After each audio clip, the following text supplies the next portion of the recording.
Salut à tous, bienvenue sur la chaîne de Chasing Success, je suis Hugo et aujourd'hui on va parler organisation et business. Merci pour tous vos retours et vos conseils sur les dernières vidéos, j'essaie vraiment de les prendre en compte et de m'améliorer. Aujourd'hui on va parler business et organisation. Pourquoi je fais une vidéo là-dessus? C'est parce que tout simplement pour moi je pense que c'est la clé de la réussite. Il faut être bien organisé dans sa tête, son travail et ses pensées. Depuis que je m'organise dans mon travail et que je structure mes tâches quotidiennes, j'ai remarqué de grands progrès au niveau de mes résultats. Dans cette vidéo, on va voir 3 points clés qui selon moi sont des incontournables quand on veut être bien organisé et être efficace dans une journée de travail. Être bien organisé va aussi vous permettre de gagner plus de temps libre et de travailler avec beaucoup plus d'intensité et d'efficacité. Voici le plan de la vidéo. On va voir en première partie pourquoi c'est important d'être dans un environnement propre et rangé. En deuxième partie, l'importance de prendre des notes. Et en troisième partie, la to-do list, pourquoi elle est si importante et comment la faire et la structurer. Donc restez jusqu'à la fin de la vidéo, je vais vous donner un exemple de to-do list, ça pourra vous donner une idée pour faire la vôtre. Si vous voulez me soutenir, likez la vidéo et abonnez-vous à ma chaîne. N'oubliez pas d'activer la cloche, ça me ferait vraiment très plaisir et ça m'aiderait réellement à progresser sur YouTube. Trêve de promotion, passons au premier point, l'environnement sain et rangé. Personnellement, avant, j'étais une personne très désorganisée, j'avais beaucoup de mal à structurer mes journées de travail. Le résultat était que j'essayais de me concentrer sur plusieurs tâches en même temps, j'avais mon téléphone qui sonnait à côté de moi, je regardais un petit peu Facebook en même temps quand je travaillais ou une série et du coup, je faisais vraiment pas un travail de qualité et j'avais vraiment pas de résultat. Pendant plus de 6 mois, je n'avais vraiment aucune organisation, que ce soit dans mes journées de travail ou bien simplement, je n'avais pas de bureau, je travaillais un petit peu sur un canapé ou sur un angle de table, c'était vraiment pas optimal en termes d'organisation. En discutant avec des personnes beaucoup plus avancées que moi, j'ai découvert que l'organisation était vraiment la clé de la réussite. Avec un environnement bien organisé et bien rangé, on y voit beaucoup plus clair dans sa tête et dans ses pensées. Aujourd'hui, je pense que pour faire un travail de qualité, c'est très important d'être organisé et d'être dans un environnement sain. En deuxième partie, prenez l'habitude de prendre des notes. Vous ne pouvez pas tout retenir. Ayez toujours cette habitude de noter sur le papier des informations importantes. En les écrivant directement, vous allez beaucoup mieux retenir l'information et l'assimiler. C'est une sorte d'apprentissage. Prendre des notes permet aussi de développer sa réflexion, de prendre plus de recul sur son idée et de mieux les structurer. Sur votre carnet, vous pouvez aussi écrire tous vos objectifs.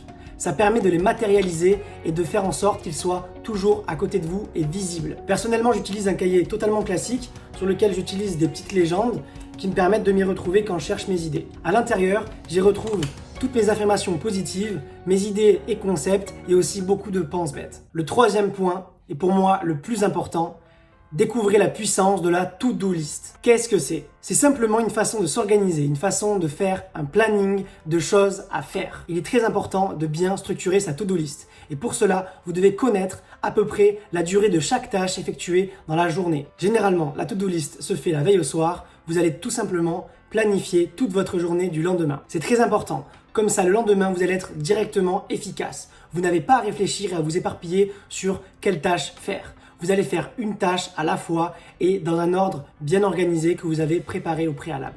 Elle va vous permettre de beaucoup mieux gérer votre temps et votre énergie. Je vous conseille personnellement de planifier les tâches les plus difficiles et celles qui demandent le plus de concentration le matin. L'après-midi, préparez des tâches qui sont un peu plus cool mais tout aussi importantes. Prévoyez également vos heures de temps libre et de loisirs. Vous pouvez faire des to-do list pour chaque jour de la semaine, mais vous pouvez aussi en faire par mois ou par année. Ça permet d'avoir une vue globale sur vos objectifs et vos avancées au fil du temps. Au début, vous allez vous rendre compte que certaines tâches vont vous prendre plus de temps que d'autres et que cela va un peu chambouler votre organisation. C'est pas grave. Respectez votre to-do list et les horaires fixés. Si vous n'avez pas pu finir une tâche, finissez-la simplement en fin de journée. Avec plus d'expérience, vous allez voir que vos to-do list seront beaucoup plus objectives. Vous allez vraiment pouvoir optimiser votre temps. Donc à l'écran, je vous ai mis un petit exemple d'une to-do list d'une journée classique. Par exemple, le matin, je me réveille à 7h30. Je prends une douche froide, je médite pendant 10 minutes, je lis pendant une demi-heure et je lis mon process d'affirmation positive. De 9h à 10h, je regarde mes mails et j'y réponds. De 10h à 11h, je regarde des vidéos de formation sur le marketing digital par exemple.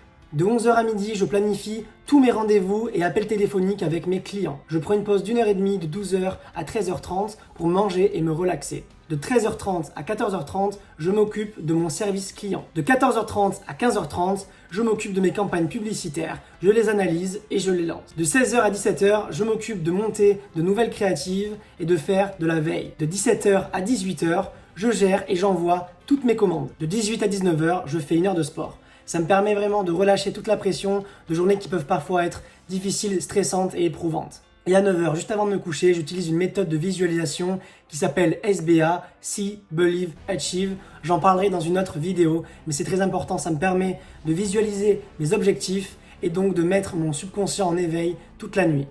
Vous l'aurez compris, l'organisation est vraiment la clé du succès. Je vous répète les 3 points vus dans cette vidéo. En première partie, travailler et évoluer dans un endroit sain, propre et rangé. Avoir un espace de travail rangé et organisé vous permet d'avoir les idées claires et de faire un travail concentré et de qualité. En deuxième partie, prenez l'habitude de prendre des notes car vous ne pouvez pas tout retenir. C'est très important et ça vous permet vraiment de mieux assimiler les informations et de jamais oublier les idées jetées sur le papier. Et en troisième partie, l'importance de la to-do list. Organisez chacune de vos journées. Prenez le temps chaque soir d'organiser la journée du lendemain. Grâce à ça, vous allez vraiment pouvoir progresser dans votre organisation et votre business. Vous y verrez beaucoup plus clair, vous serez plus focus et vous serez beaucoup plus efficace. L'organisation permet vraiment d'optimiser son temps et d'être beaucoup plus efficace dans chacune des tâches de votre journée. Appliquez ces 3 méthodes et vous verrez que vous aurez de gros progrès dans tous les aspects de votre vie. Dans la description, tu pourras également retrouver les liens de mes dernières vidéos. Je t'invite également à me suivre sur Instagram, il s'affiche juste ici. Sur mon compte, je te partage plein de phrases de motivation issues de mes lectures, que ce soit dans La magie de voir grand que tu peux trouver juste ici, dans Père riche, Père pauvre par exemple, et plein d'autres concepts. Merci à toi pour avoir regardé la vidéo jusqu'au bout. On se retrouve la semaine prochaine pour de nouveaux conseils business. D'ici là, passe à l'action et reste motivé. Ciao!